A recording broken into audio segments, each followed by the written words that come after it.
कहीं रुपया पैसा अटक गया हो, नहीं निकल रहा हो, किसी व्यक्ति से कोई काम करवाना है, वो काम नहीं कर रहा, कोई फाइल आगे नहीं बढ़ रही है, कोई कार्य अटक रहा है, तो एक जल के पात्र में जल भरकर 5 बेलपत्री शिव जी को समर्पित कर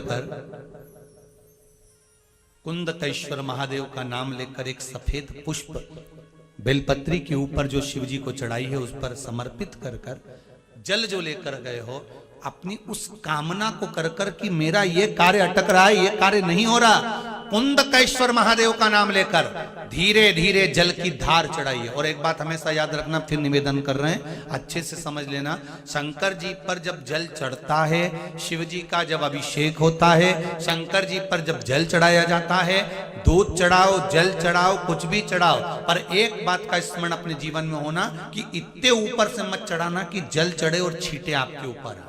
बहुत ध्यान दीजिएगा।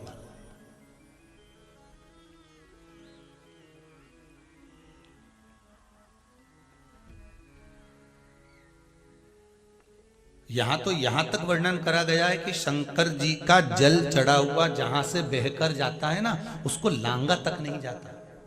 यहां लांगते हैं क्या? नहीं ना, परिक्रमा भी करेंगे तो वहीं से लौट कर वापिस इधर जाएंगे। शिव जी का जहां से जल बहकर जा रहा हो, चढ़ा हुआ जल जहां से बहकर जा रहा हो, उसको लांगा तक नहीं जाता। और कई लोग बड़े बड़े आनंद में शंकर जी पे इतनी ऊपर से जल चढ़ाएंगे तो वो छींटे पूरे अपने ऊपर आना चाहिए, शरीर पर आना चाहिए। नहीं नहीं, उसका दोष है महाराज, उसका दोष है।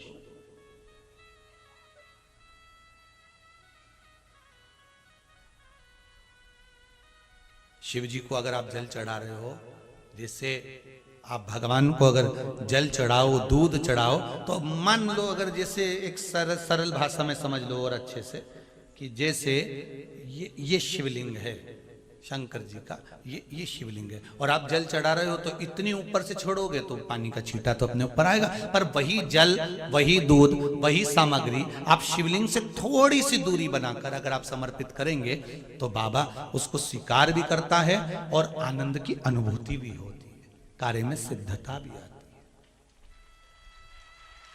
कार्य में उसकी सिद्धता भी। अब तुम तो ऊपर से छोड़ रहे हो जिससे वो पानी तुम्हारे ऊपर ही आए, तो वो एक अलग प्रसंग है, वो एक अलग विषय। बहुत ध्यान देना महाराज, भगवान को कभी भी कोई भी सामग्री, जैसे भगवान के मंदिर में अगर फूल चढ़ाने जा रहे हो, भगवान के मंदिर में अगर पुष्प समर्पित करने जा रहे हो, तो फूल का मुख अपनी ओर नहीं होना चाहिए। फूल का मुख कहां पर होना चाहिए? जम के बोलो।